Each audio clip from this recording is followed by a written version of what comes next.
Assalamualaikum warahmatullahi wabarakatuh. Perkenalkan, nama saya Dimas Aditira dengan NIM C0 di 021029 kelas E perpajakan.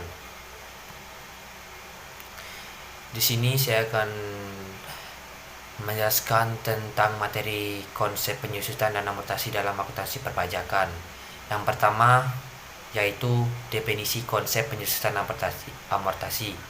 Secara konsep, penyusutan adalah alokasi biaya perolehan suatu aktiva tetap atau kecuali tanah selama masa manfaat tertentu sesuai dengan kelompok harta. Penyusutan fiskal diatur dalam pasal 11 Undang-Undang UU Pajak Penghasilan atau PPH. Sedangkan amortasi adalah alokasi perolehan atau tidak berwujud selama masa manfaat tertentu. Ketentuan mengenai amortasi diatur dalam pasal 11A UU PPH. Penyusutan dimulai pada bulan dilakukan pengeluaran, kecuali untuk harta yang masih dalam proses pengerjaan. Penyusutan dimulai pada bulan selesainya pengerjaan harta tersebut, sementara amortasi dimulai pada bulan dilakukan pengeluaran. Baik penyusutan maupun amortasi berakhir pada saat masa manfaat habis.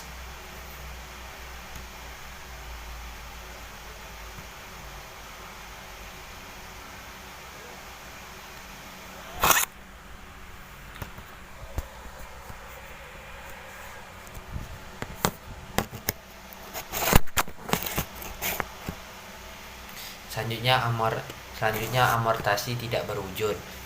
Amortasi merupakan pengalokasian biaya perolehan harta tak berwujud dan pengeluaran lainnya, termasuk biaya perpanjangan hak guna bangunan, hak guna usaha, hak asasi musibah atau goodwill yang memiliki masa manfaat lebih dari 1 tahun yang digunakan untuk mendapatkan, menagih, dan memelihara penghasilan.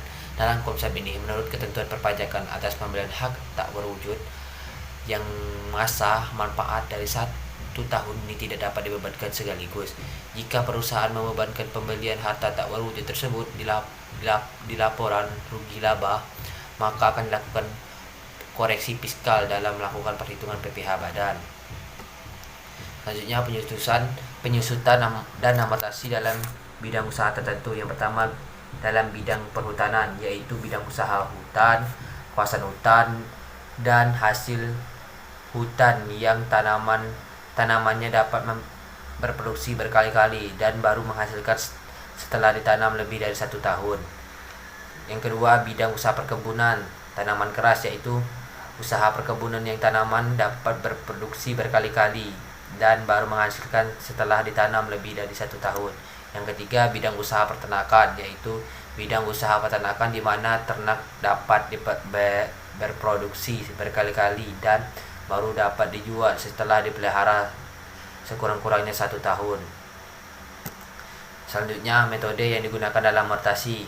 Amortasi dilakukan dengan menggunakan 2 metode. Yang pertama, metode garis lurus atau straight line strategy, dan yang kedua metode saldo menurun atau disebut dengan declining balance technique.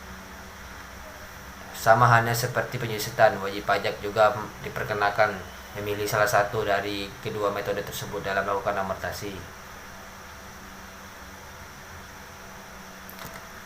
Selanjutnya, harta yang berwujud yang berupa bangunan dibagi menjadi 2. Yang pertama permanen, masa manfaatnya 20 tahun.